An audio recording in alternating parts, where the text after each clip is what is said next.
Bienvenidos a un nuevo episodio de Medicinas y Libros. El día de hoy tengo a un invitado muy importante. Ahorita le dije paciente, cometimos un pequeño error. Pero el doctor Gerardo González Aldívar. Doctor, es un enorme placer tenerte aquí. Al contrario, Jorge, muchas gracias por invitarme. La verdad es que este tipo de actividades me encantan, el de estar con gente joven, gente nueva, buenas ideas y que además comuniquen y trascienden. Por mí, encantado. Muchísimas gracias, Doc. Estábamos hablando de que queríamos tocar el tema de oportunidades, que definitivamente es un concepto muy, muy importante y algo que yo he visto mucho y algo del por qué llegamos como que a la conclusión de hablar de esto era que las oportunidades que has tenido las has tomado, ¿no? Entonces yo quiero tocar el tema así como que el crecimiento orgánico que has tenido, obviamente está basado en muchos, muchos factores, pero si vamos desenglosándolos, ¿qué te gustaría hablar primero? ¿De qué es lo que crees tú que se pueda deber más? Mira, cuando lo platicamos, Jorge, y creo que el tema o la palabra oportunidades no engloba nada más una, que era lo que platicábamos hace rato, Ujú. a final de cuentas en la vida siempre va a haber oportunidades, ¿okay? Y uno a veces piensa que ellas llegan a nosotros, la verdad es que no es así, la verdad es que uno las busca, uno trabaja para llegar a ellas. Y en cuanto a lo que mencionas de redes sociales, a mí me da la verdad que algo me emociona mucho hablar de lo que tiene que ver las redes sociales dentro de la medicina. Sí, porque definitivamente va siendo el futuro de, bueno, de todo, pero en medicina está tomando un papel muy importante, ¿no? Fíjate que toma dos papeles muy importantes. Uno, publicidad. La verdad es que la Cien por publicidad, ciento. al menos hoy por hoy, a través de redes sociales es la forma, aún que es una navaja de doble filo, Ujú. es algo que toma una verdadera pauta, no solamente en la medicina, sino a través de todas las, vamos a decir, actividades o a través de todos los negocios, que a final de cuentas como médicos somos un negocio, lo podemos ver. Y la segunda es la facilidad que tenemos nosotros para comunicar información veraz. Y esta es la parte más importante, Jorge. Yo creo que es lo que, dentro de lo que mencionas, más me ha ayudado, es el hecho de que la información que yo comunico o los mensajes que yo doy a través de mis redes sociales van siempre a través o van siempre respaldados de medicina basada en evidencia. ¿A qué voy? Yo recuerdo que cuando decidí incrustarme en empezar a trabajar redes sociales fue cuando recién comenzó la pandemia. Y fue porque gracias a la pandemia se suspendieron actividades escolares y gran parte de las actividades que yo hago en mi día a día es la docencia. Ujú. Todos los días voy al hospital universitario, al departamento de oftalmología y de 9 a 12, de 9 a 1 estoy dedicado exclusivamente a la docencia. Momento en que lo cierran, digo, bueno, que puedo empezar a hacer estas 3 horas, Sí, ¿verdad? porque es un chorro de tiempo, o sea, obviamente tienes que hacerlo productivo, ¿no? Claro, y digo, ver más pacientes no iba a cambiar mi día a día. Entonces, fue el momento en que dije, bueno, vamos a ver si a través de redes sociales, lo que yo estoy enseñando a mis alumnos, pues lo puedo dar a llegar o lo puedo exponenciar, ¿verdad? Y en lugar de tener la capacidad de ver 5 pacientes, 6 pacientes y explicarle a uno o dos residentes, lo puedo hacer con 35,000 seguidores como lo hago el día de hoy, ¿verdad? Entonces, gran parte tiene que ver con eso, el que tú dices, oye, bueno, el crecimiento orgánico que yo he llegado a tener es gracias a que trato de contestar, ¿verdad?, la mayor parte de las dudas y aún y que aquellas personas que no tienen la capacidad de acudir a una consulta sepan cuáles son los problemas oftalmológicos más comunes, cómo los diagnosticamos, cómo los tratamos y cómo podemos prevenirlos. De hecho, yo creo que parte de las frases que me ha hecho crecer es el que yo siempre digo que es más fácil prevenir enfermedades que tratar sus Sí, complicaciones. aparte, todos los pacientes se llevan como que una orientación, ¿no? O sea, obviamente no es como que los consultas, pero por lo menos ahí más o menos saben qué sigue. O sea, si vale la pena o no vale la pena ir a consultar y todo lo demás, ¿no? No, y mira, la verdad es que yo siempre lo he dicho, mucha de la patología oftalmológica hoy en día tiene que ver con ojo seco. Entonces, si puedo transmitir la información de que a través del uso diario de una lágrima artificial pueden mejorar tus síntomas y disminuir las molestias que estás teniendo, pues tal vez te evito una consulta y te despreocupa a ti o te quita a ti una molestia. Y sobre todo si es de lo más común, ¿no? O sea, porque generalmente estás ayudando a una cantidad muy grande de personas. Claro, vamos a decir que hay patologías o hay molestias o hay preguntas que inclusive lo digo con mis seguidores, esto no te lo puedo contestar en una pregunta. ¿Por qué? Porque tengo que verte. O sea, no, vamos a decir que una consulta virtual número uno, o redes sociales no pueden sustituir y jamás van a sustituir la consulta de un paciente Claro, a través de un consultorio y una lámpara de hendidura. claro. Hablando de que jamás van a sustituir una consulta virtual, por así decirlo, en redes sociales, a una consulta presencial con un médico. Había una doctora que, de hecho, es la doctora Karen Rosales, es pediatra. Ella me dio varios consejos sobre de qué temas hablar y qué temas tocar. Y ahorita me llama mucho la atención porque ella me dijo, bueno, una de las cosas que me dijo, subtemas que me dijo era cómo manejar el WhatsApp como médico. Porque, bueno, a mí me pasa que yo veo que de repente mandan un chorro de mensajes y mandan mensajes y mandan mensajes. Y yo como estudiante de sexto año me llegan mensajes, pero bueno, son de mis amigos. Pero ya cuando me gradué no me imagino cómo te empiezan a llegar mensajes y preguntas y cómo manejas tú el WhatsApp. O sea, tienes, porque también si nos vamos a tiempos laborales, estás hablando de que tú sales del consultorio y sales del trabajo y lo que quieras y a lo mejor estás en un fin de semana de vacaciones o lo que sea y pues te llegan mensajes. Entonces quieras que no, ya le estás invirtiendo tiempo laboral. Claro, y en esta vida todo es un equilibrio, la verdad. Entonces, yo siempre les digo, y cualquiera que haya consultado y que me estén escuchando puede saber el que yo les digo que yo estoy dedicado a mis pacientes 24 horas al día. Ujú. Claro, hay un filtro, ¿okay? Mi Sí. secretaria, ella tiene realmente, vamos a decir que el WhatsApp del consultorio, y la verdad es que ella ha estado expuesta, lleva conmigo ya 3 años, entonces ha estado expuesta tanto o a tantos, vamos a decir, pacientes o patología que ya la gran mayoría de las preguntas ella misma las puede resolver cuando llegan a ser algo como general, ¿verdad? Si es algo que ella misma sabe como que le preocupa o es una pregunta muy puntual, ella misma o me pasa a mí mismo, me pasa mi mensaje, me reenvía, por así decir, los mensajes y yo ya me comunico directamente con los pacientes.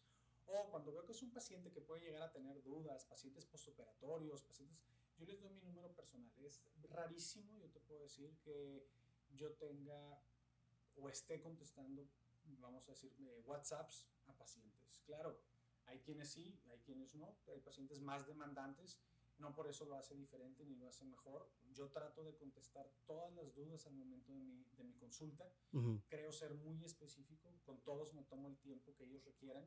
Ujú. Mi consulta no son 30 minutos. Tendré pacientes con quienes puedo tardarme 5, 10, 15 minutos, pacientes con quienes me puedo tardar 1 hora, 2 horas. El costo es el mismo, la verdad aquí es aclarar todas las dudas para eso mismo, que cuando el paciente salga, pues sean menos las posibilidades de que pueda llegar a tener una nueva duda. Ujú. Pero si las tiene, por mí es encantado de contestarlas, la verdad. Claro, si llega a hacerme alguna pregunta que no le puedo contestar y esta parte y pensé que ibas a ir encaminado hacia que en algún momento la videollamada o la consulta virtual pudiera llegar a sustituir una consulta presencial, no en todos los casos, ¿okay? Al menos hablando específicamente sobre el área de oftalmología, hay mucha patología la cual necesito ver y no solamente a través de una fotografía para decidir qué hacer. En dado caso, bueno, digo, pues acude al consultorio y tratamos el padecimiento que tenga. Ujú. Oye, y estábamos hablando también hace rato de tus estudios fuera de aquí. Y me gusta mucho a mí la historia, que de hecho quiero que la platiques un poco sobre cómo fue que te desenvolviste y saliste de aquí de México y llegaste allá a Toronto, que es otra de las oportunidades que se tomaron. Pero no es algo que muy comúnmente se ve aquí en México, ¿no? Entonces, de dónde te salió la idea, de dónde te salió las ganas de querer explorar fuera del país? Fíjate que, digo, tú lo sabes, tal vez los nos están escuchando, ¿no? Mi papá es médico, él es endocrinólogo y él hizo su subespecialidad de endocrinología en Toronto. De hecho, también fue coincidencia a final de cuentas que terminamos los dos donde mismo. Pero entonces yo ya tenía siempre ahí la comezón de que quería llegar a tener alguna formación que no fuera nada más en México, no porque sea menos, ni porque la verdad es que hoy por hoy a través de la globalización todos estamos expuestos a la misma tecnología. Pero sí para probar cosas nuevas, ¿no? Totalmente de acuerdo en que sí es diferente, pero no es ni uno mejor ni otro menor que o peor que el otro. Sin embargo, yo ya tenía la comezón. Yo terminé oftalmología en el hospital universitario y una vez que terminé yo dije, bueno, quiero hacer retina. De eso yo ya estaba seguro desde el primer año que terminé oftalmología. Siempre he pensado en que uno debe tener metas y saber hacia dónde va. Si no andar caminando sin un rumbo, pues nunca vas a llegar a un lugar en específico. Entonces No, terminé. pues no llegas a ningún lado, literalmente no llegas a ningún lado. Exactamente, te quedas a la deriva. Sí, sí, Entonces sí. yo ya sabía que quería retina, y dentro de los programas a los cuales uno podía aplicar sin tener la necesidad de hacer STEPS, para los que no sepan, los STEPS son unos estudios que te piden para poder ejercer o poder realizar una subespecialidad en Estados Unidos, en lo cual podrías perder hasta unos 2 años tratando de llevar esos estudios. Estaba Canadá. Entonces yo terminé y dije, bueno, voy a ir a Canadá. Apliqué a Canadá. La verdad es que es un proceso que a mí siempre me motiva, me emociona, y es algo que me gusta platicar porque es un proceso de aplicación muy diferente a lo que yo he llegado a tener. Y te digo, he hecho maestría y terminé mi subespecialidad y la especialidad, y ninguna entrevista ha sido como ella. Entonces, ¿cómo es? Pues tú te metes a una página en internet que se llama San Francisco Match. Tú ahí metes tu CV, metes tu currículum, metes las publicaciones que has tenido, el número de cirugías que has realizado, etcétera, y no metes ninguna fotografía. ¿Okay? Eso ayuda a que la imagen no tenga un papel así como tu voz en Televisa, y que no te juzguen tu apariencia, sino que juzguen tu voz. Pues acá juzgan tu calidad como médico, pues ¿verdad? está bastante bien, ¿no? O sea, claro, yo siempre, o sea, digo, pues vamos a decir que totalmente ciego. Elimina cierto, sí, exacto, apenas elimina sesgos. Exactamente. Sí, sí, sí. Entonces, después de eso se hace una selección. Al programa al que yo apliqué, aplican alrededor de unas 10,000, 30,000 personas, de las cuales solamente seleccionan a 30, y de las cuales de esas 30, en aquel entonces iban a seleccionar solamente a 3. Hacen la selección, te mandan a hacer la entrevista a Toronto. O sea, yo tuve que terminar de aquí mi carrera, o sea, terminar oftalmología, y fue a entrevistarme allá. Te piden que vayas 5 días. El primer día tú llegas y piensas que es una cena. Llegan, te hacen una recepción y hacen en una casa de uno de los profesores, imponente totalmente, una casa enorme. Llegan y tienes una cena con los 30 entrevistados. Ahí me topé con la primera sorpresa. El que uno era el más joven, número 2 era el único que no iba casado. Entonces todos a la cena iban acompañados. Entonces, claro que te ponen nervioso, porque pues si te ponen nervioso y tienes a tu pareja a un lado, pues aunque sea platicas, ¿no? Tú estando ahí solo, sientes, no es lo mismo, para nada es lo mismo. No es lo mismo, y sientes la presión de ponerte a platicar con alguien, que creo que eso es algo de lo que me ayudó. Y en esa escena, aún y que no te lo digan, te evalúan cómo te desenvuelves, qué tan extrovertido eres, qué tanto interactúas con las demás personas, con los demás profesores. Y claro que yo ya tenía una idea, traté de platicar con la mayor cantidad de los profesores, y aún y que no, ellos mismos se van acercando a ti y te tratan de hacer algún tipo de pregunta. Entonces ya sabes que desde ahí te están evaluando. Ahí tuve una conexión grande con el doctor David Chow, que después fue, yo creo que el mentor, vamos a decir que del ámbito profesional más grande que he tenido en mi vida. Porque era alguien que ama los deportes, era alguien que era muy retador, y entonces tuvimos ahí un clic y los dos empezamos a hablar sobre deportes. Dio la casualidad que los dos le íbamos al mismo equipo de fútbol americano. Entonces ahí... ¿A qué equipo le vas? A los Ravens. Okay. No le vas a Pittsburgh. Pero no, entonces, no soy muy seguidor, pero sí sé la rivalidad. Entonces tuve ahí una relación importante con él. Eso fue la primera noche. Después, el siguiente día es una entrevista en donde ya te llevan al hospital. Ahí hay 9 consultorios, y en cada uno de los consultorios estabas 9 minutos con cada uno de ellos, y lo que hacían era te pasaban, y cada uno de los profesores tiene 9 minutos contigo en donde te iba a hacer las preguntas que él quisiera. La verdad es que cada uno de ellos tenía un enfoque. Algunos te preguntaban sobre estudios de imagen de retina, algunos te preguntaban sobre tus hobbies, algunos te preguntaban sobre la cantidad de cirugías que habías hecho, cuáles habías hecho, complicaciones que hubieras tenido, y en el último te ponían un paciente. Entonces había un paciente y había un doctor ahí que te estaba checando el cómo te desenvolvías, el trato que tenías con ellos, que si eras cordial, no eras cordial. Una de ellas también me acuerdo, te plantean el que, bueno, acabas de terminar una cirugía, tuviste esta complicación, y vas a salir a explicarle al familiar del paciente que durante la cirugía tuviste una complicación. ¿Cómo lo dirías? ¿Cómo lo manejarías? Entonces imagínate, realmente tenía, o vamos a decir que era una entrevista muy global, en donde cumplía no solamente el aspecto académico, sino el aspecto personal, el aspecto de compasión, ¿verdad?, que pudieras llegar a tener, y relación o médico-paciente. exactamente, una empatía con tu médico. Entonces realmente es una entrevista muy completa. Después de ahí seleccionaron solamente a 3 de ellos. Yo había sido el tercer lugar en la entrevista. Lamentablemente, por cosas, o al menos así me dijeron, de presupuesto, vamos a decir, del federal, se redujeron el número de plazas, y terminé no haciendo mi especialidad ahí. Te digo, yo terminé yéndome a la Ciudad de México, al Hospital de la Luz, la cual había sido mi segunda opción. Yo creo que es el mejor programa hoy por hoy de retina a nivel nacional, el primer hospital de oftalmología a nivel Latinoamérica, para que te tomes una idea. Entonces hay mucha historia a través de ese hospital.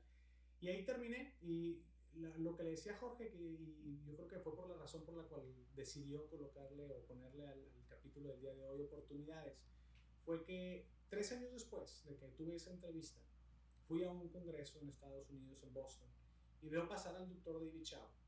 Tenía 3 años de no verlo, y voy y lo saludo y le digo, hey, doctor David.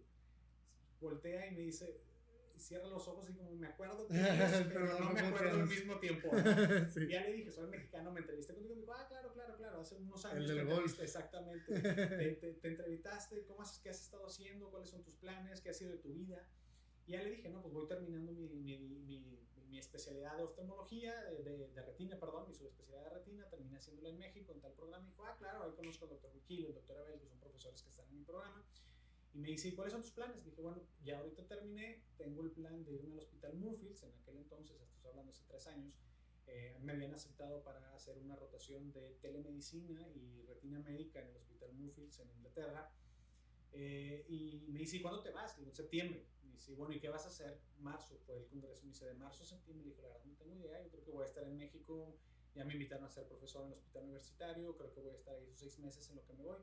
Me dice, ¿qué te parece si te vienes conmigo?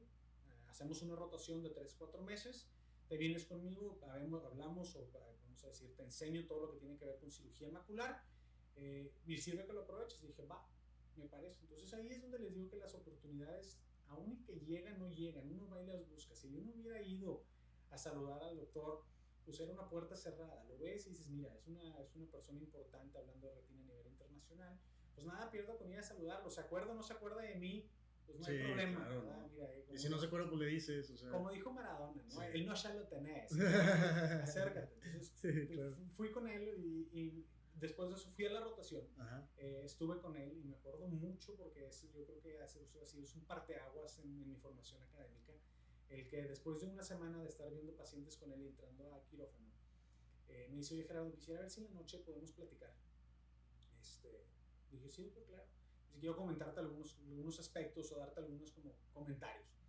Dije, pues ya me va a regañar, lo hizo mal, o mi inglés me está fallando, o algo, ¿no? Ya total, terminamos la consulta. Para que te tomes una idea, veíamos 90 pacientes en un día. ¿90 pacientes? 90 pacientes. ¿Y cuánto tiempo era por paciente?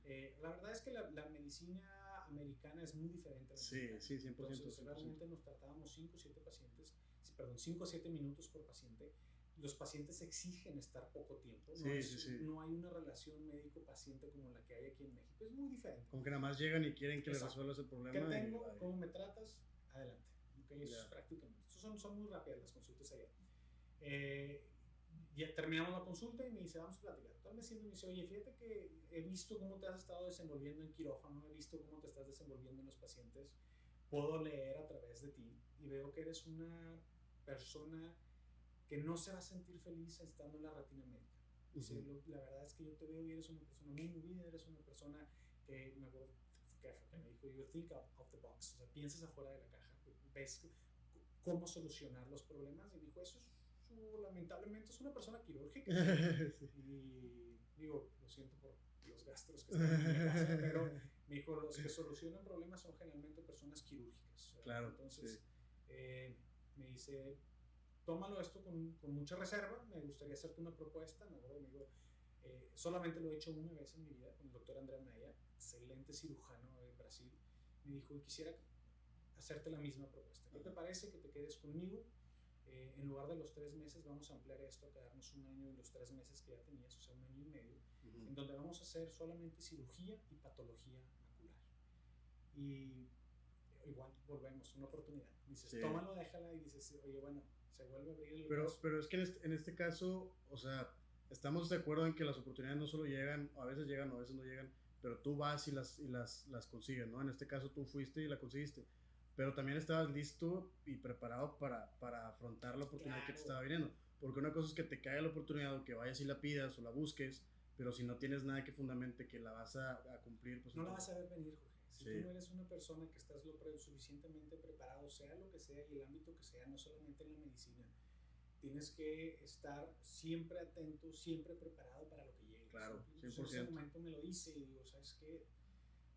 tienes razón. O sea, Sí. si yo lo hubiera pensado en ese momento, dices, ¿por qué terminé haciendo retina médica en Moorfields? Porque Moorfields era un hospital donde siempre me había gustado, pero lo mío era lo quirúrgico. Siempre me encantó hacer cirugías en ¿Y por qué México. estabas negado a hacer algo quirúrgico? Porque siempre que viste la... No es que estuviera negado. Bueno, pero ¿por qué estabas más inclinado en el aspecto Porque médico? vamos a decir, eh, todas las ramas quirúrgicas fuera de México se complican porque no te dejan operar en muchas partes. Uh-huh. ¿Por qué pude operar ahí? Pues realmente porque él es el director del programa. ¿Okay? Él me dio la oportunidad y como él dijo, lo ha dado 2 veces en toda su vida. Uh-huh. ¿Qué vio en mí? Tampoco te sabré decir. Yo creo que... Pues a lo mejor lo tenemos que tener de invitado próximamente aquí en Licencia Libre. La verdad es que es una persona, híjole, es, no solamente me hizo ver las cosas diferentes en, en el punto médico, la verdad como persona también me hizo tener un crecimiento muy grande. Sí, sí, claro.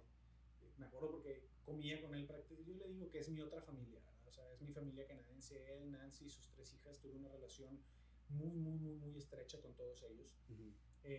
Y en parte era eso, o sea, yo lo verdad, yo sabía adentro de mí que lo mío era lo quirúrgico, yo me iba porque yo me quedaba con esa comezón de que quería irme al extranjero y lamentablemente al principio lo único que se me abrió fue la oportunidad de telemedicina, que tú dices, bueno, es un área de innovación que siempre me ha gustado también, el innovar, el hacer cosas nuevas, era una rama que me gustaba dentro de todo lo médico.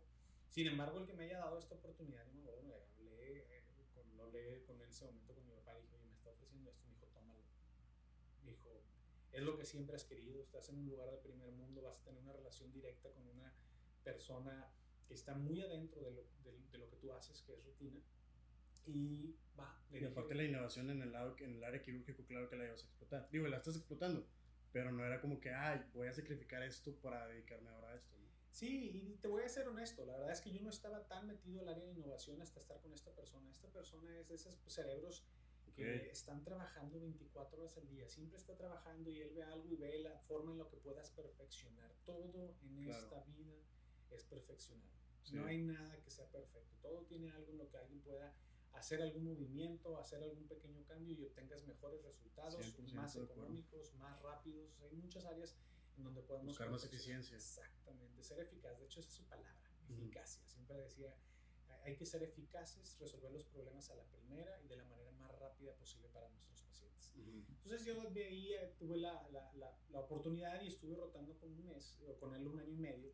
Y lo otro que me dijo fue igual, pero te voy a decir qué me hizo grande. Me dijo, yo soy mundialmente conocido porque fue quien estudió todo lo que tiene que ver con endoiluminación, o sea, la luz es tóxica para el ojo y él descubrió los parámetros que podíamos trabajar, las proximidades a las cuales podíamos estar en la retina para no tener ninguna repercusión.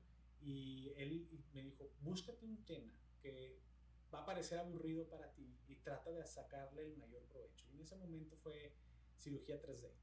Como que apenas estaba metiéndose todo lo que tiene que ver con cirugía en tercera dimensión en la oftalmología. Entonces de ahí nació el amor por la innovación. Sí, de ahí realmente él es, les llaman consultants para la mayoría de las empresas de oftalmología, entonces les llevan todos los aparatos nuevos que tienen o las modificaciones que les van a hacer para que él las pruebe, les diga qué cambios le haría y si lo cree que va a aplicar a futuro o si cree que es un proyecto que está trunco.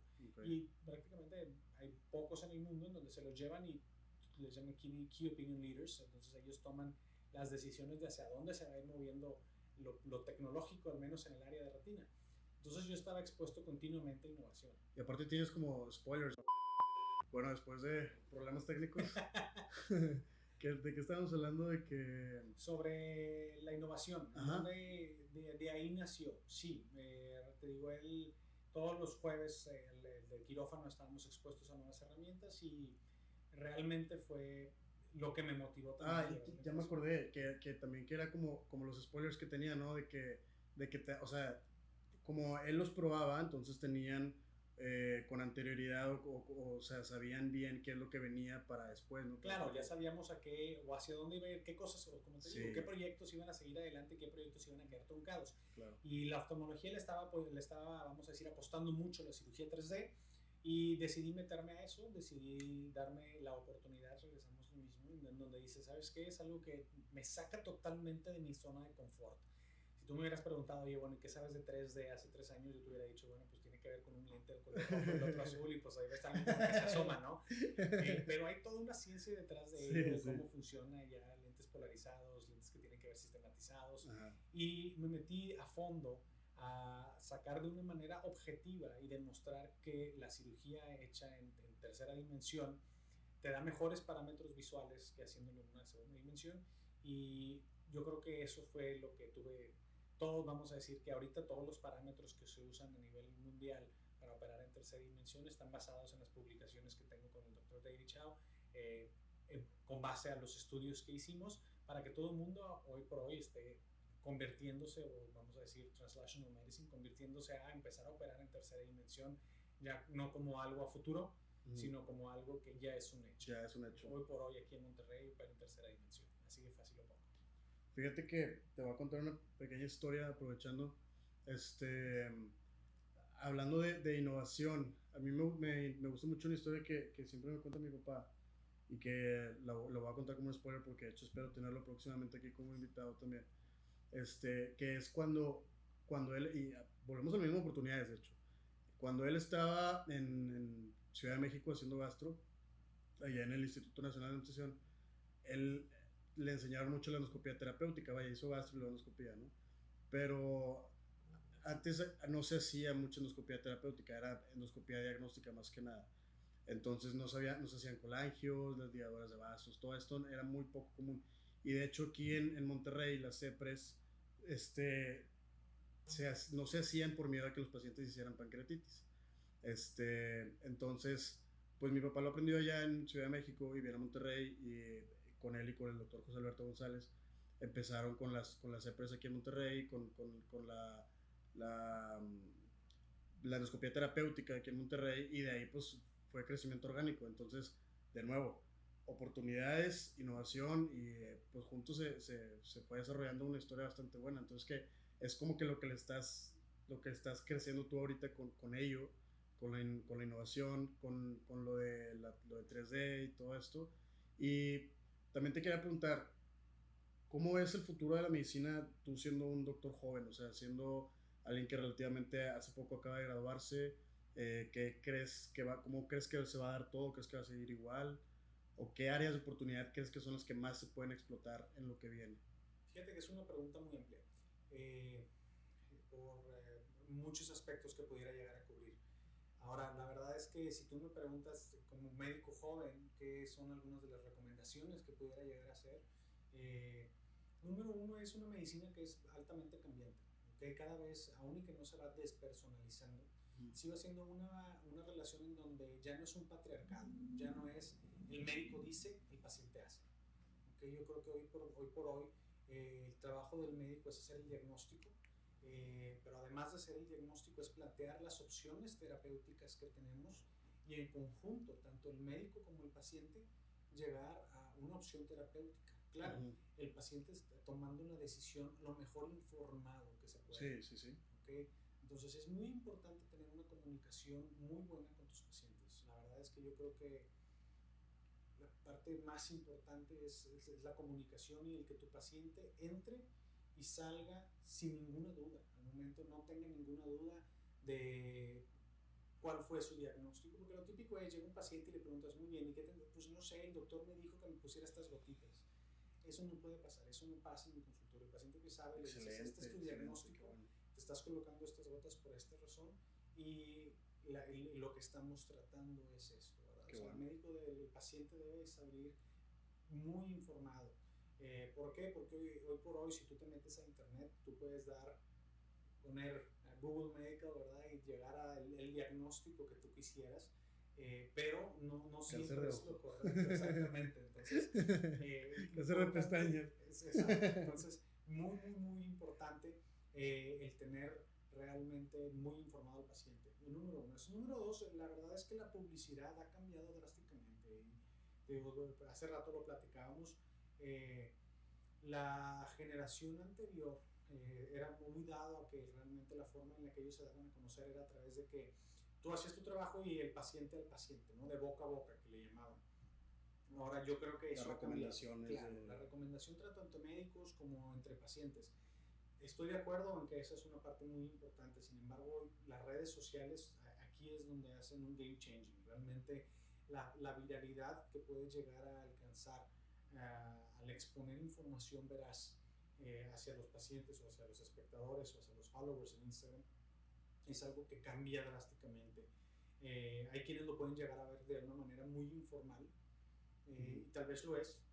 ¿Okay? ¿Por qué? Porque es realmente hablar ante una cámara. Sí. Sin embargo, hay que recordar que siempre del otro lado de la cámara hay otros ojos que te están viendo. Entonces sigue siendo una información médico-paciente. Claro, sí. Yo creo que es una forma fácil de tener un crecimiento. Hay que apostarle, la verdad es que, digo, lo platicaba contigo y tú me dices que a través del podcast has tenido que aprender mucho y lo veías muy fácil. Es igual en Instagram, la primera vez que hablas ante el celular te sientes tonto. Sí. Que estoy hablando y a quién le estoy hablando, veo la cámara, no veo la cámara, veo un ladito. Sí, sí, sí. Y la verdad es que al principio el hacer unos stories de 15 minutos me tardaba 1 hora y media en donde yo hablaba y te trababas, ahí está una vez más. Pero al final lo vas haciendo de una manera ya cada vez más seguido y como todo, ¿no? La práctica hace el maestro. Entonces el hecho de que tú lo estés haciendo 100%. a diario. Y ahí fue donde te digo, regresamos al principio del podcast en donde me dices, bueno, tenía estas 3 horas de qué puedo hacer con esto, ¿no? Sí, sí. Vi la oportunidad en donde dije, bueno, vamos a ver si a través de redes sociales puedo llegar a más personas. Empecé a grabarme, me acuerdo pedir en Instagram así como el kit, ¿no? Vamos a pedir el anillo con su iluminador, que tenga el celular, tu control remoto para ponerle que te grabe y que no te grabe.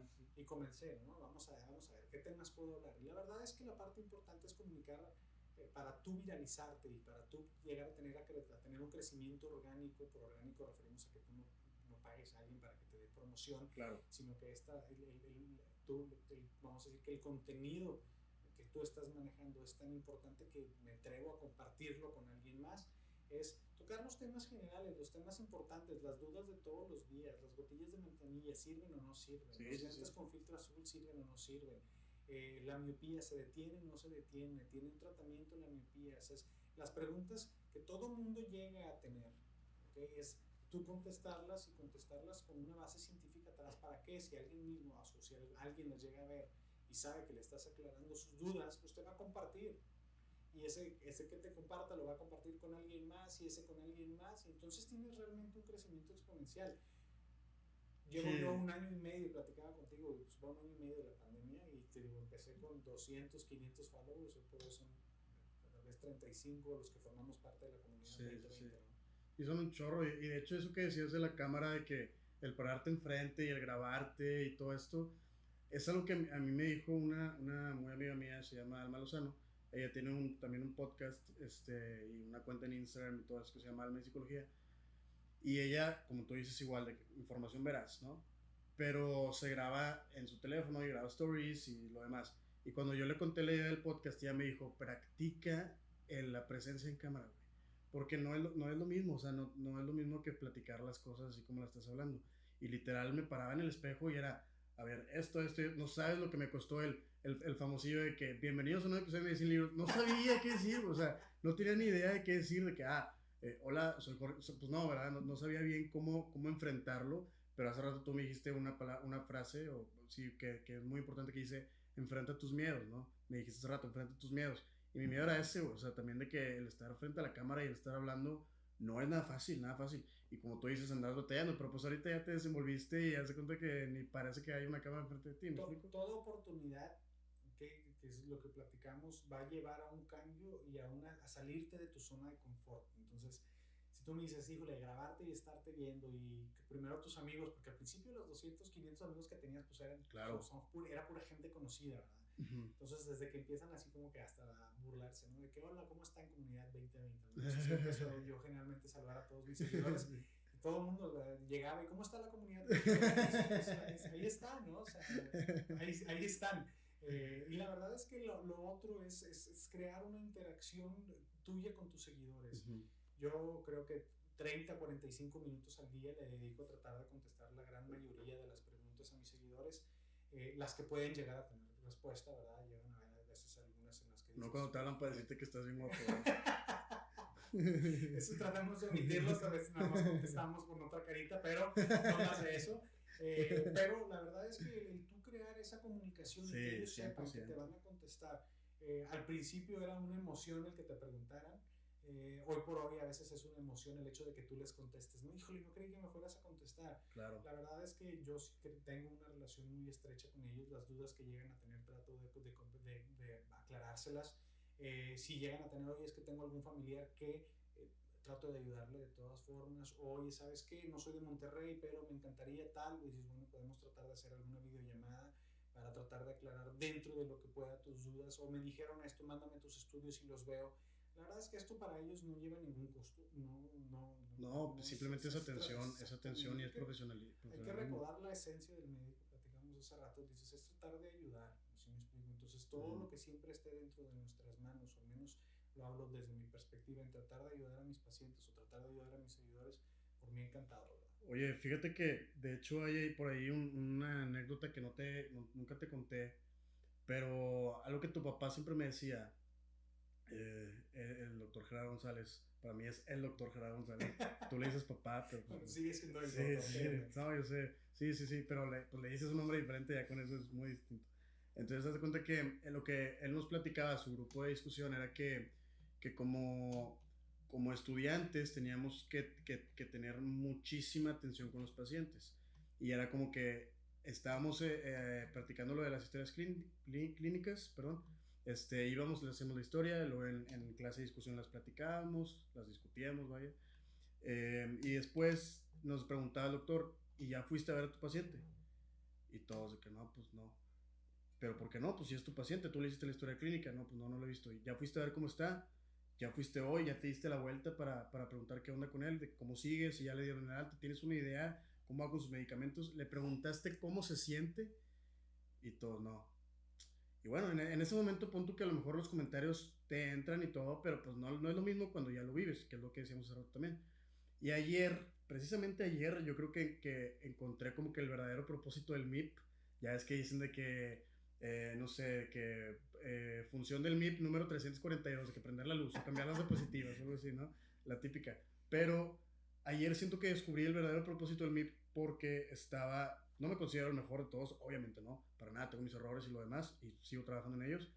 Pero ayer estaba en guardia y estoy ahorita en Gine y hace cuenta que había una paciente, una señora grande, que ya le habían dado el alta, ¿no? Entonces yo me acerqué en la noche y yo no sé por qué me salió la intención no sé de dónde me salió, pero yo tengo una frase muy arraigada que le aprendí a un autor que es nunca dudes cuando tienes la intención de hacer un acto de bondad, ¿no? Jamás dudes, si tienes la intención, hazla, ¿no? Entonces, pues en ese momento me nació como que el ir a, como pasar visita con los pacientes y ver cómo están y ver si necesitan algo, a veces lo más básico como me puedes apagar la luz, me puedes cerrar la puerta, me puedes, lo que sea. Tengo sed. Sí, claro, tengo sed, o sea, y no lo dicen porque nadie les pregunta. Entonces, total, pues empecé a hacer eso y resultó que una paciente, de hecho, se llamaba Carmelina como mi mamá. Y le platiqué y ahí empezamos a platicar un poquito. Que, mi mamá se llama Carmelina, ¿no? Pues no había conocido ni una otra Carmelina. Y pues ya le alivianas un poquito una estancia muy fea en el hospital, ¿no? Entonces, haz de cuenta que... Fea no es la palabra, es bueno, vulnerable. ándale, vulnerable, tienes mucha razón. Entonces, fíjate que ayer me pasaron varias cosas ayer, por eso como que me cambió mucho la perspectiva. Pero una de ellas fue que iba a subir a una paciente a quinto piso porque iba a entrar a quirófano, que de hecho tuve la oportunidad de entrar a ver la cirugía. Y cuando iba a subir, pues quería ir al baño la paciente. La acompañé al baño, le pregunté que si todo estaba bien, que si necesitaba ayuda porque estaba un poquito. Y cuando se paró se mareó, entonces me da miedo que se cayera dentro del baño. Y otra paciente afuera en las camas dice, ay, a mí nadie me preguntó si necesitaba algo. Y ahí me entró el chip, ¿no? Yo creo que a lo mejor y por eso me nació al final de la guardia ir a ver a los pacientes, a las pacientes. Entonces, el punto de esta historia es que al final fui con una señora grande y le pregunté, ¿cómo está señora? ¿Cuál es su estatus? ¿En qué es lo que le van a hacer? Pues no, lo típico. Y me dice, no, ya me dieron el alta, nomás estoy esperando a mis familiares, porque todavía no llegan. Ah, ok, no sé qué. Pues empecé a platicar ahí con la señora y al final me dio muchísima ternura porque me da las gracias, me felicita y me desea mucho éxito en mi carrera profesional y que Dios te bendiga y no sé qué. Y pues obviamente le agradecí y le pregunté de que, pero ¿por qué como que tanto interés, no? Me dice, es que nadie me había preguntado lo que me viniste a preguntar. insisto, no es que yo sea perfecto, simplemente fue un acto de bondad que me nació, pero es algo muy cierto, o sea, siento yo que esa es la verdadera función del MIP. ¿Por qué? Porque el residente está muy ocupado. El residente está muy ocupado mucho tiempo.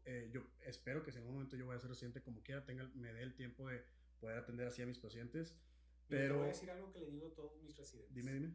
Y es, yo creo que como yo guío a todos mis pacientes, es tú trata a tus pacientes como si fueran tus papás. Sí, El día que hagas 100%, eso, 100%. vas a triunfar como 100%. médico. Que tú te preocupes por ellos, o si tu mamá se siente mal al día siguiente, oye mamá, ¿cómo me hiciste?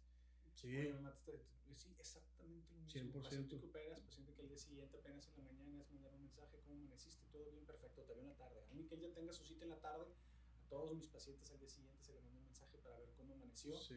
qué molestias o dudas tiene. Sí, claro. 100% porque no se acostumbra mucho, sobre todo en el sector público, porque la cantidad o el volumen de pacientes que hay, el tiempo que Pero se eso no tiene. exime el hecho de que tú no lo hagas. No te exime el que tú no tengas esa empatía. Hay que recordar que esa es una palabra. Empatía es el ponerte en los pies o en los zapatos de la otra persona.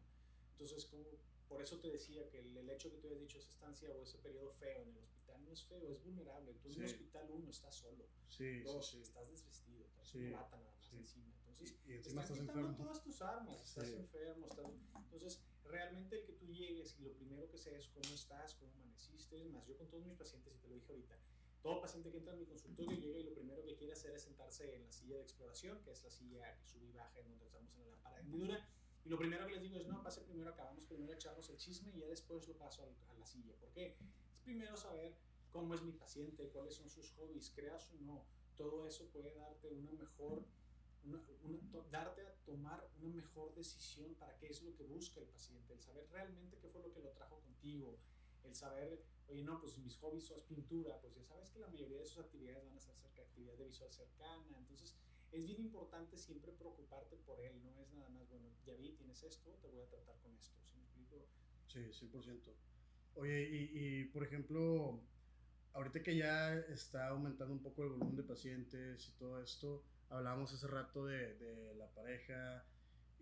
¿Cómo crees que se busca el balance? Y eso es lo que le pregunto mucho a mis invitados y la mayoría me cuentan ahí como que ¿cómo se le llama? De que la forma en la que llevan su relación, su familia y todo esto. Y tú ahorita estás inundadísimo de trabajo, entonces ¿cómo manejas todo esto? Fíjate que yo tengo vamos a decir, la bondad, me acabo de casar, entonces eso también me ayuda. En el hecho de que toda mi formación personal fue vamos a decir que desde que terminé mis estudios y empecé mi vida profesional, vamos a decir como médico externo, ¿okay? Ya no como estudiante, apenas cuando empecé a tener mi noviazgo con mi actual esposa. Entonces fue un crecimiento que poco a poco nos fuimos adaptando. Creo que ayuda a eso. Nadie que no estudie medicina va a entender lo que es estudiar medicina. Creo que gran parte de tu podcast es eso, ¿no? La medicina sin libros. Entonces dices, ¿cómo es el aspecto no médico de los médicos? Entonces, ahí en donde y por eso muchos médicos terminan casados con doctoras, ¿verdad? Por el hecho en que dices, oye, bueno, son los pocos que te van a entender el compromiso que tienes con tus pacientes, el compromiso que tienes con tu carrera, 20 años en esto, ¿sí me explico? Solamente de estudios, no nada más, súmale los otros 3 años, dices, oye, llevo más de la mitad de mi vida, o prácticamente la mitad de mi vida, nunca lo había pensado, estudiando medicina, entonces dices, entonces es un equilibrio difícil, pero al final de cuentas, sí, yo creo que te adaptas, entonces varía mucho de las especialidades, la verdad. El oftalmo tiene la ventaja en que no tenemos urgencias. De hecho, una llamada, exactamente. Solamente una llamada he tenido de una urgencia donde haya tenido que, ¿sabes qué? Tengo que interrumpir esto para ir a hacer esto. Y eso me ayuda, ¿verdad? Y estás hablando de que eso es el pan de cada día para otras especialidades. Totalmente de acuerdo. Lo pasa muy seguido en otras y eso áreas. va muy de la mano de lo que tú buscas en tu vida, ¿verdad? Entonces yo siempre quise un equilibrio en donde, aún y que la mayor parte del tiempo estoy relacionado con actividades médicas o docentes, tengo un espacio para mi vida personal. Ahí le dedico a mi esposa y la verdad es que tomas tus tiempos, ahorita es difícil de hablar de viajes, pero bueno, pues el tomarte ese tiempo libre para estar con ellos, etcétera. No tengo hijos, pues también eso reduce, al menos quita un cuadrito de la colcha. Pero en todo hay un equilibrio. Dirían que la colcha mide 1 por 1, ¿verdad? Tú sabes si te cubres los pies, te cubres el pecho, las manos, la cabeza. Entonces tratar de encontrar ese equilibrio es difícil. Nunca había escuchado esa frase. Oye, y saliéndonos un poco ahorita de esto que estamos hablando de medicina y de esto de medicinas y libros, que tocaste el tema de viajes, nada más por curiosidad, ¿a dónde te gustaría viajar? ¿Tienes así como que, o que has conocido, qué te gustaría conocer, o a dónde regresarías? Híjole, ¿a dónde regresaría? Definitivamente Costa Rica o África. Costa Rica. Ah, ¿fuiste a África? Sí, sí, sí. Me tocó ¿Y qué esa. partes de África estuviste? Pues estuve todo el South Africa, o sea, en el Johannesburgo, en la parte de Kenia, pero los partes de los safaris. Entonces es un área que siento que fui joven, que me gustaría volver a ir. ¿Dónde me gustaría ir que nunca haya ido? Rusia. Rusia. Sí, no sé por qué me traigo ahí ganas. Pero pues se limita mucho con la COVID. La verdad es que antes de eso tuve una oportunidad de sí. El último año, antes de que empezara, tuve ahí hasta se burlaba mi hermano de que tuve, vamos a decir, la oportunidad de ir a como 15 congresos internacionales en un año. Entonces prácticamente estaba yendo cada 2-3 semanas a alguna parte, Inglaterra, Brasil, Canadá, Estados ¿De Unidos, veras? Francia. ¿Eso fue por congresos? Sí, por congresos. ¿Pero te pagaban viáticos o tú tenías que meterle ahí? En algunos sí, en algunos no, dependía. La gran mayoría de ellos me pagaban todo lo que tenía que ver con el curso vamos a decir, me pagaban el curso y me pagaban el hospedaje, no podían pagarme los aviones o los viajes, eso yo me los pagaba, pero fue gracias a lo que te menciono, los parámetros que se usan actualmente. El primer año, el momento en el que salí, pues nosotros los establecimos. Entonces, o sea, las conferencias eran por esto. Sí. Entonces hoy vamos viendo cómo la bolita de nieve, todo lo que se fue formando desde esa cena, y eso no lo contaste, lo del partidito de golf que te echaste ahí con el doctor, eso no lo contaste. Por parte fue lo que le platicaba, que fue en que el doctor David Chao es alguien muy competitivo, y estando en la cena y estando solos, dentro de uno de sus cuartos, tiene un simulador de golf.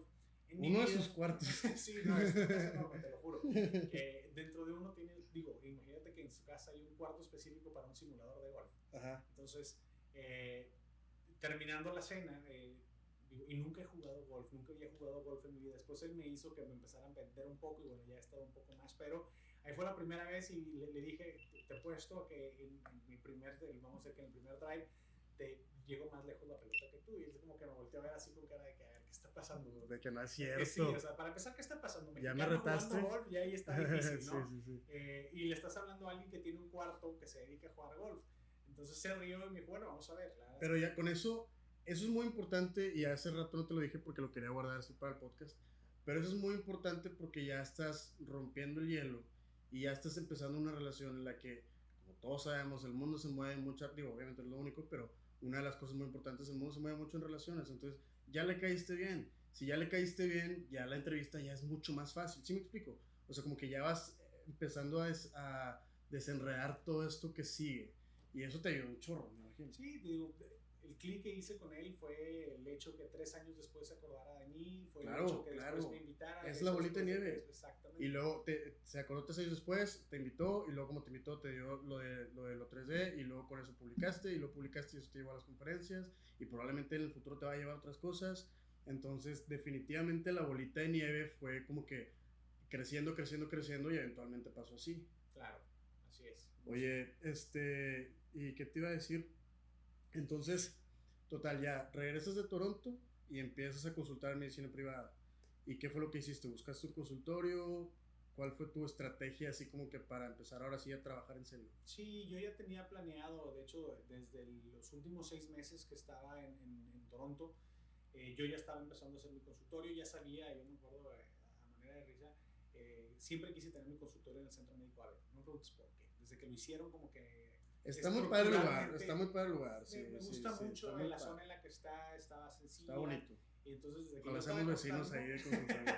Desde que yo estaba en oftalmo, dije, yo quiero en algún momento tener ahí mi consultorio. Entonces, ¿Y ese edificio es de oftalmos o hay de todo? Ese es un centro médico de todo. Sí, tiene quirófano, tiene centro okay. Sí, tiene centro de imagen, tiene farmacia, tiene inclusive okay. un piso, es un hotel para que se puedan quedar ahí ciertos pacientes posquirúrgicos. Entonces digo, igual, busqué la oportunidad, me dio la oportunidad, de hecho, que una persona ya mayor tenía un consultorio que lo tenía en obra gris, que nos perdón, un consultorio, tenía un espacio en Hora Gris. Yo ya tenía la idea de cómo quería mi consultorio y qué eran los espacios que quería tener, entonces los empecé a trabajar desde estando en Toronto. Claro. Entonces una vez que llegué aquí prácticamente estuve 2 meses, llegué en marzo, en abril empecé ya mi consulta, entonces ya estaba prácticamente establecido. Yo creo que algo que veo mucho en mí la comunidad 2020 es el cuadro que tengo ahí del Principito. El Principito, sí. Eso también es algo que, bueno, por aquí tengo un libro, de hecho, del Principito. Sí. La verdad es que es un libro que leas, cuando lo leas siempre te vas a relacionar con el libro favorito. Tiene ¿Es muchas tu libro frases, favorito? sí, totalmente. Tiene una frase que de hecho no siempre, pero comúnmente le digo a mis pacientes, porque lamentablemente la diabetes deja ciego a muchos en el país. Entonces, dice una frase que suelo decirles en donde dices, lo esencial en esta vida es invisible para los ojos. Entonces, es muy importante entender que... Como oftalmólogo, claro, como oftalmólogo, wow, está difícil decirlo, sí. Pero es la verdad, o sea, las partes más importantes uno las siente, no necesariamente las tiene que ver. Entonces, inclusive la decoración ya la tenía hecha, el cuadro ese lo hizo mi mamá, de hecho. ¿Ah, sí? Sí, yo le dije, ¿sabes qué? Quiero un cuadro con estas características de este libro, quiero que salga todos los personajes, distribuidores, sí, lo hizo, y la verdad es que todo el mundo lo chulea más que tu hijo, le digo mi mamá. Entonces, pregúntale a tu esposa y te va a asegurar que eso no es cierto. Pero bueno, al menos eso no es cierto. Y al menos es algo que, como tú dices, claro que el salir es difícil. La verdad es que tengo la oportunidad en que conté siempre con el apoyo de mis padres. ¿Por qué? Porque es solamente una unidad diagnóstica, o sea, la silla, la lámpara de hendidura y el foróptero, solamente eso tiene un costo como 400,000 pesos.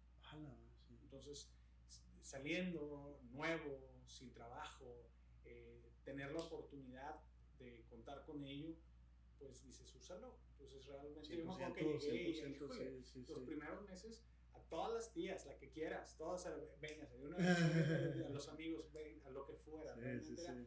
Y era el estar haciendo, por lo que tú dices, el crecimiento de voz en voz, que fue prácticamente mi primer año. Sí, como te dije, fue un parteaguas el hecho de que yo haya entrado a redes sociales. ¿Por qué? Porque la voz a voz pues fue viral.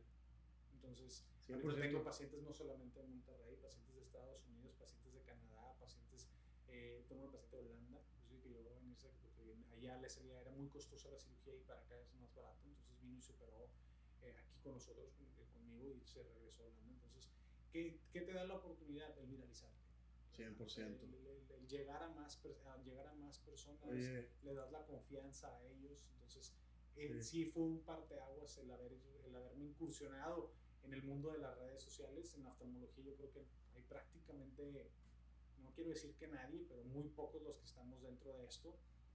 Y yo estoy totalmente convencido en que ayudas, es más el beneficio que obtenemos como comunidad, o sea, el pasar la información y qué es información. Entonces, oye, mi mamá tiene diabetes y tal vez no sabe esto, déjame le digo. Y entonces, bueno, acuden y puedes llegar a detectar las cosas a tiempo y tratar de frenar. Como digo, el objetivo de todas mis redes sociales siempre es el que todo México vea bien. Es un muy buen lema. Sí me acuerdo que lo empezaste a usar mucho. Y de hecho lo de Visión 2020 está muy padre porque fue el año y obviamente sabemos lo de la Visión 2020. Y de hecho, a mí, como tú sabes, porque siempre me dices que ves mis historias ahí, comparto mucho canciones de rap porque me gusta mucho el rap conciencia, de que hablan de problemas de vida, de injusticias, etc. Y hay una canción que ahí luego te la mando, que un rapero dice, pleno 2020 y nadie puede, y aún no pueden ver bien las cosas o algo así, o sea, como que ya es el 2020, sí. Bueno, ahorita ya es 2021. No, fue el colmo de los colmos de los octavos, sí, la verdad es que había una planeación de congresos, no te quieres imaginar, o sea, era el año más y importante, se cayó todo, totalmente, era el año más importante porque era 2020, había un congreso mundial, de hecho, en África, con el que todos nos quedamos a las ganas de... ¿Quieres explicar un poquito qué es el 2020? Bueno, pues, el 2020 vamos a decir que quiere decir que una persona sin lentes ve a 20 pies lo que tú ves a 20 pies. Entonces te habla, el tener una visión 2020 te habla de que tienes una visión del 100%. Una visión sana. Una visión sana, exactamente. Entonces, de ahí el año era tan importante. La comunidad 2020 no surge por el año. Como tú dices, dio la casualidad y lo aproveché, y el eslogan se daba muy fácilmente en, bueno, somos la comunidad 2020, refiriéndome a que toda la comunidad quiere llegar a ver o queremos ver el 2020 y es lo que pasamos la información. y eso hace que aplique, aunque ya no estés en el 2020, que sigue siendo Comunidad 2020. Claro, enero del año pasado, miles de mis seguidores, doctor, ya es Comunidad 2021. Y yo, que no, a ver, no, es por eso. Exactamente, vamos a repasar el por qué somos la Comunidad 2020. Dimos un reforzamiento de que somos 2020 por el hecho de la visión sana. Pero sí, al principio sí fue como que, doctor, es la Comunidad 2021. Y yo, que no. Ok, pero bueno. Pero la verdad es que hoy por hoy lo preguntas y esa interacción que vas creando tú con tus seguidores realmente hace que si tú ahorita lo puedo preguntar y vas a ver cómo va a haber muchos que sí van a decir, se llama Comunidad 2020 por esto, ¿verdad? Entonces... porque ya es una comunidad, ahora sí, o sea, realmente la gente sabe. Ya hay una interacción franca entre los seguidores y uno, te digo, llegan y es, ay doctor, como usted siempre dice, o de que, bueno, vamos a hacer esto como, sí, como ya siempre dice, o bueno, doctor, prácticamente dice lo mismo que dice en sus redes sociales, digo, pues la verdad es que lo que... Es que es orgánico y es real, sí. Eso es muy importante porque cuando a mí, por ejemplo, me decían, cuando empecé con esto del podcast, me decían de que, pero vístete bien. Y yo, o sea, porque salía con una playera y me dicen de que, pues, porque te estás grabando, pues sí, pero es que yo no soy una persona que todo el tiempo se viste con camisa y corbata, o sea, ¿por qué me voy a vestir como alguien que no soy? Porque voy a hacer lo que yo no soy, porque después ya es más difícil, porque hacer el cambio. Claro, totalmente. Entonces es como que, obviamente hay días en los que me pongo camisa y corbata para lo que debe de ser y para cuando es necesario y demás. Claro que sé códigos de vestimenta, pero no querías como que jugar con la hipocresía de lo que soy y lo que no soy aquí, ¿sabes? Y eso es lo que tú tienes también muy original, precisamente por algo te dicen de que, me dicen lo mismo que en sus redes sociales en la consulta, pues sí, porque es lo mismo, o sea, realmente eso es lo que yo pienso. Lo que comunico es con lo que profeto. Entonces, totalmente. Estoy de acuerdo con lo que dices. Oye, y dices que tu libro favorito es el del Principito, pero ¿hay algún otro libro que te gustaría recomendar mucho? A mí, eso que a mí me gusta mucho recomendar libros. Híjole, fíjate que uno que me gustó mucho, Las 48 Leyes del Poder, la verdad es ese me dijo tu papá que lo leyera. y de las 33 estrategias de guerra. El arte de la seducción, la verdad es que Robert Greene, que es el autor de estos libros, Robert Greene. Cualquiera de ellos, sí. Cualquiera de ellos.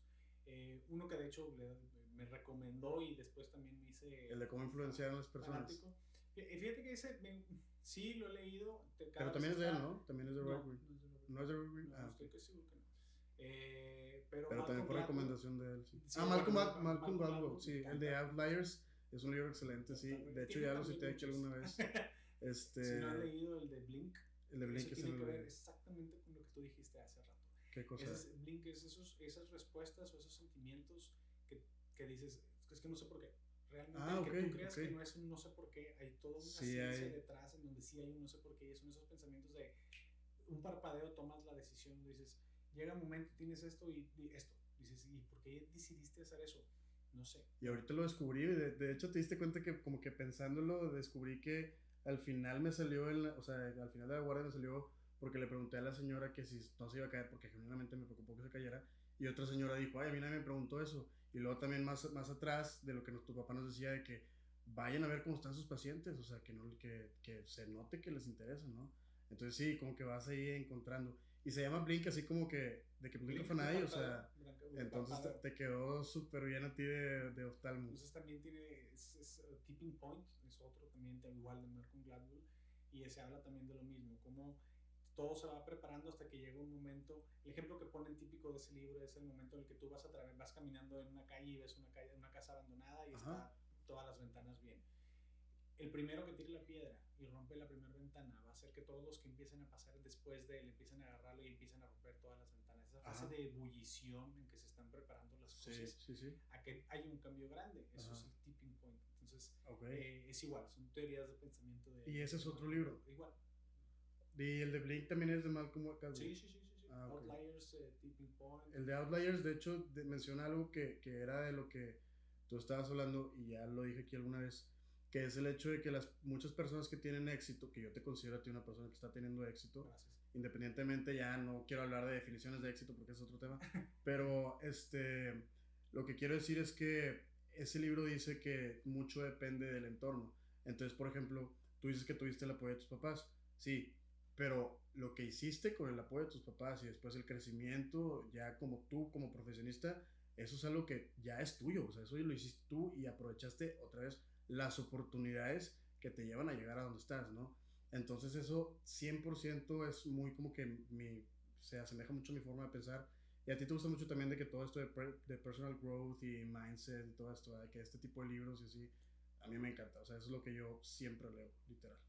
Sí, tengo la verdad, es que cada vez dedico menos tiempo No, pues a la si lectura estás, extra. me dijiste que te vas a las 7 de la mañana y que terminas de trabajar a las 9 de la noche, pues obviamente, pero como quieras sí, o sea, tienes Sí, ahí lo otras... sigo siendo y tienes tu tiempo y tienes que distraerte. Claro. Y mucho de lo que hago cuando salgo de viaje o algo es lectura que no tenga que ver con lo médico, ¿no?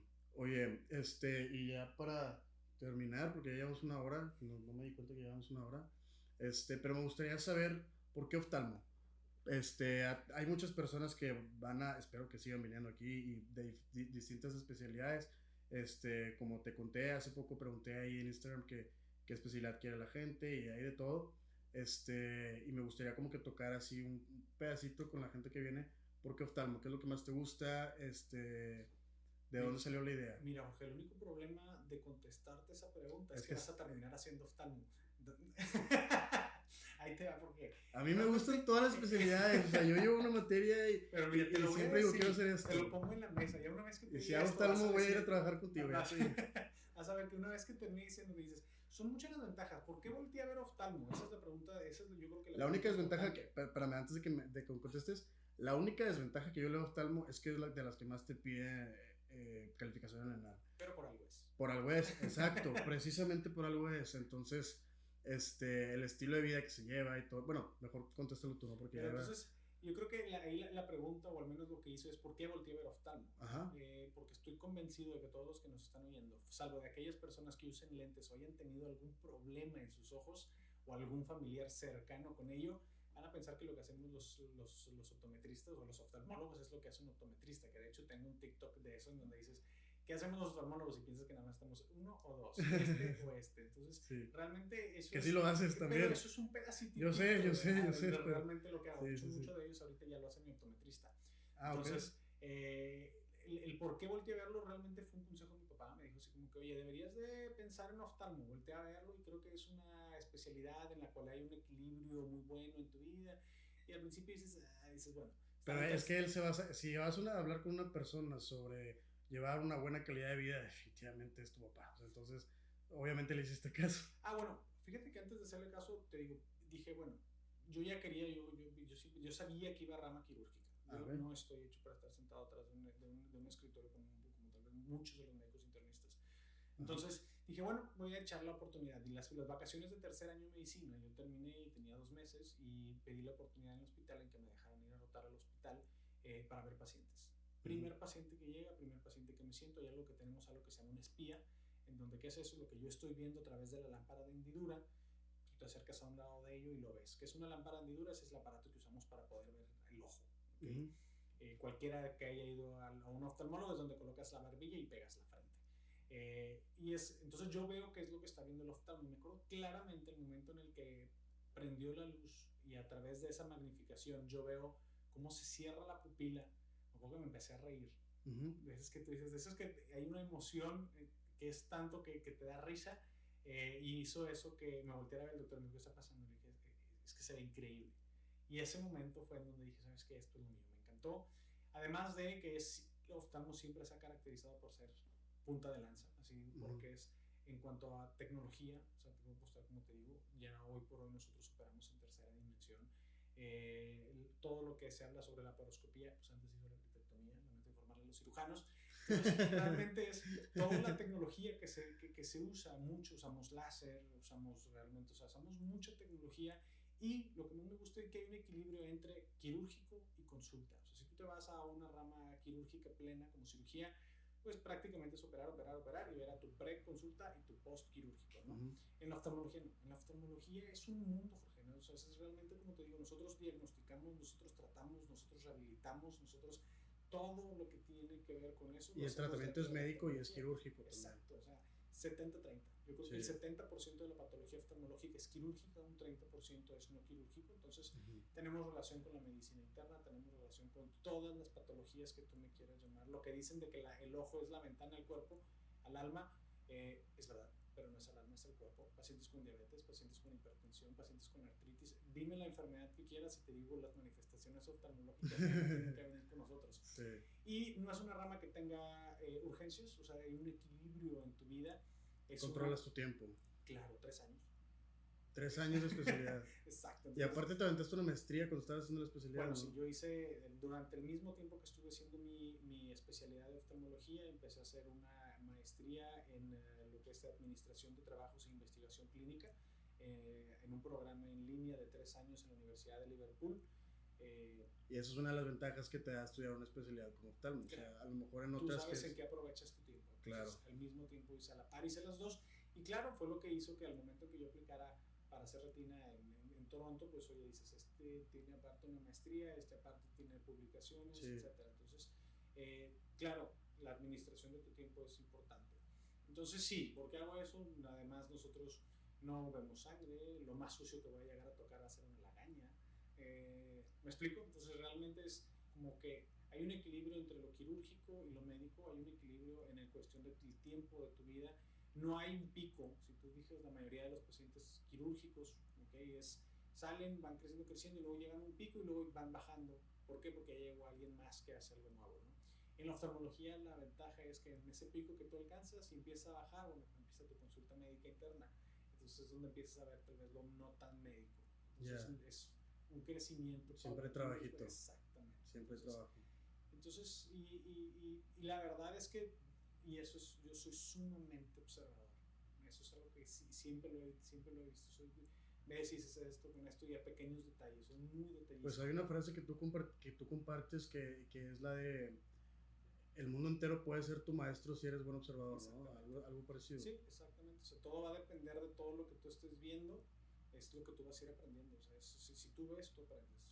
Oye, y o sea, obviamente tu decisión para ser oftalmo fue muy premeditada y todo esto, pero ya no hablando específicamente de oftalmo, más como que sobre las herramientas personales o los pensamientos que debes de tener para llegar a la decisión de hacer una especialidad, ¿qué es lo más importante que consideras tú dentro de todo esto? Así como que pensar en balance de tiempo de vida, pensar en qué tanto tiempo me va a tomar hacer la especialidad, porque por ejemplo hay gente que dice, yo quiero cirugía plástica, pues sí, pero cirugía plástica te va a tomar cirugía general, cirugía plástica de los que son como 10, 15 años, no sé, es mucho tiempo, pero si eso es lo que quieres, entonces, ¿qué crees que es lo más importante para decidir qué es lo que quieres hacer? Tus sueños. Todo va a depender qué es, a dónde quieres llegar y qué es lo que quieres hacer y trabajar para ello. Que si tú me dices, y bueno, mi sueño es llegar a ser el mejor cirujano, pues depende de qué rama de la cirugía, qué tan rápido lo quieras hacer. No, yo creo que las decisiones no deben de basarse ni con rapidez ni con facilidad. 100%. Es tu luchar para llegar a ser lo que quieres. 100%. Si tú me dices, híjole, lo único malo de la oftalmología es que es la más difícil, pues lucha para que llegue. Si eso es lo único. 100%, 100%. De hecho, eso es algo que no es broma, te lo juro que no estoy jugando. Ayer se lo dije a mis amigos, estábamos hablando en el grupo de WhatsApp que tenemos ahí de mis amigos de medicina, y estábamos hablando de qué especialidad y así, por lo mismo de la foto que subí, de qué especialidad quiere hacer la gente. El toma screenshot un amigo que de hecho quiere ser oftalmo, Alberto Cavazos se llama, y él me dijo de que entonces ya no quieres ser interna, porque yo mucho tiempo dije que medicina interna. Le dije, no, ya estoy seguro que no, igual que tú, yo soy para algo quirúrgico, o sea, yo soy alguien que va para arriba, para abajo, se mueve, va, viene, o sea, yo necesito lo quirúrgico, yo no puedo estar en un consultorio tanto tiempo. Entonces, pues les decía de que la verdad es que antes como que me limitaba mucho a ver que cierta especialidad se necesitaba tanto puntaje, no me importa, o sea, ya no me importa en absoluto lo que se necesita, yo voy a pensar en lo que quiero hacer, lo que tengo que hacer para llegar a hacer, y lo voy a hacer, punto. Y si no sale la primera, pues ni modo, pero eso es lo que quiero, entonces lo voy a hacer. Y eso es algo muy importante que creo que tú has hecho mucho. Y ya para terminar, ahora sí, ya para terminar, sueños. Dices que tus sueños, ¿qué sueños tienes ahorita que ya, yo creo que ya cumpliste un sueño, que es el hecho de ya terminar la especialidad, estar en donde quieres estar, consultando con trabajo, el ser profesor, el ya casarte, etcétera? ¿Qué sueños siguen cuando ya lograste todo esto? En lo personal, tener una familia, me encantaría tener ya en algún momento hijos.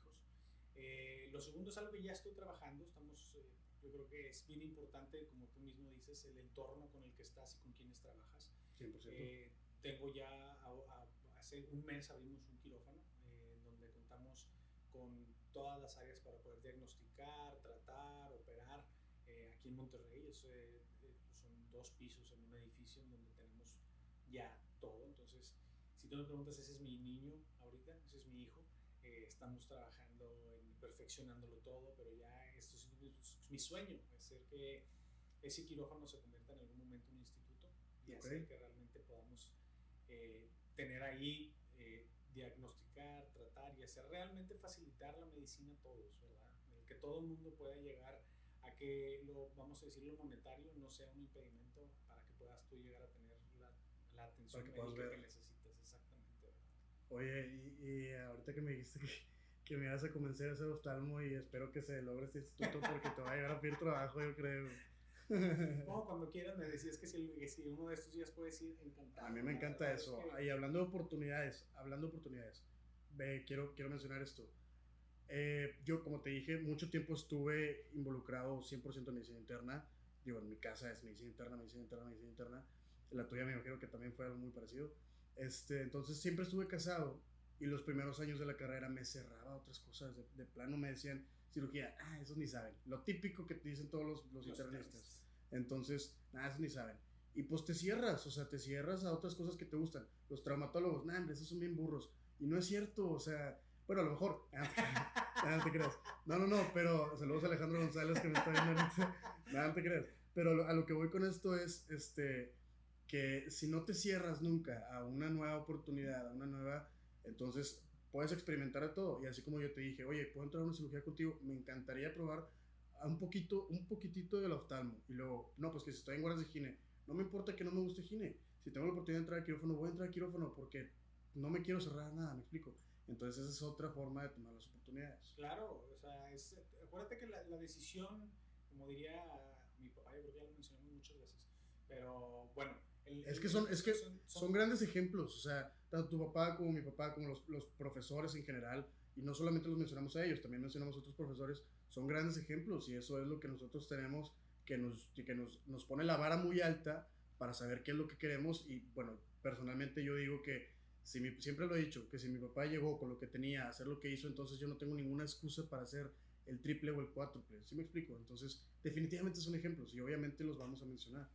Mira, ahí hay dos frases donde dices, una es que él también dice, la decisión más importante o las decisiones más importantes en tu vida van a ser con quién te casas y qué especialidad terminas. Siempre lo dice. Y la segunda y que ya tomaste la más importante, exacto, que fue estudiar medicina. Y la segunda, que también es hasta de la burra más prieta te terminas enamorando si lo haces todos los días. ¿A qué voy? O sea, hagas lo que hagas, si lo haces todos los días, vas a terminar encontrando un pequeño nicho del cual te enamores. Claro. Entonces, claro, la parte importante es encontrarla. Entonces, es muy importante el que te expongas realmente a todas las especialidades. Tú dices, encantado en que vayas. La verdad es que la oftalmología dentro de la carrera de medicina, híjole, te expones nada prácticamente. Porque y luego aparte muchos profesores ni siquiera quieren que te guste. Para que haya menos. No es cierto eso. ¿No es cierto? ¿Tú crees que no es cierto eso? Yo mismo te estoy diciendo que te voy a convencer a que bueno, sí es cierto. Sería mentira eso. Pero sí estoy de acuerdo en que es poco lo que te expones. ¿Por qué? Porque son áreas realmente muy especializadas, en donde claro, el equipo que utilizamos es muy caro. No por eso no quiere decir que no te puedas exponer, pero y además que son pocos los que muestran un interés realmente por hacerlo. Pero la verdad es que la cirugía de oftalmología, la que me pongas, o sea, una cirugía LASIK, tiene una precisión ni siquiera de micras, más allá. Si tú me hablas sobre una cirugía catarata, es una cirugía que aún y que he dicho que no existe la perfección, híjole, esa cirugía está es lo que más se acerca, es lo que más se acerca a eso. Sí. La verdad es que es una cirugía con resultados óptimos prácticamente al día siguiente. Ajá, de 15 minutos y resultados instantáneos. Entonces y alivio de pacientes. O sea. Y son cosas a las que no te expones. Entonces, el tomar una decisión informada, que volvemos a lo mismo que te dije con los pacientes, es para que él tome una decisión tiene que estar bien informado, darle todas las opciones y que ya al final, como te dije, tomar las cuentas de los pros y los contras de todo y llegar a una decisión. 100%. Doctor, pues fue un enorme placer tenerte aquí y ojalá después podamos tener otra plática igual de interesante o más de un tema diferente. No, encantado, Jorge, gracias por la invitación. A todos en Medicina Sin Libros los acompaño a que sigan escuchándolo. La verdad es que la finalidad que tiene este podcast va más allá de lo que creemos. Es tanto para los médicos que estamos estudiando o los estudiantes de medicina, como para aquellos que no se quiten los tabús de lo que somos los doctores. Y como te decía, realmente abres un mundo de oportunidades, de temas que se pueden tratar al hablar de lo que es la medicina detrás de los libros, ¿no? Sí, definitivamente. Entonces, sigue con ello, me encanta tu proyecto, tanto que desde el primer momento que me invitaste te dije que encantado. Yo creo que había, y hay muchos que les gustaría contar su historia, ¿no? Esta es una de muchas. Siempre dije que quiero tener gente que tiene historias que vale la pena ser contadas. Y definitivamente es una de esas personas. Muy bien, gracias. Muchísimas gracias. Gracias. Hasta luego.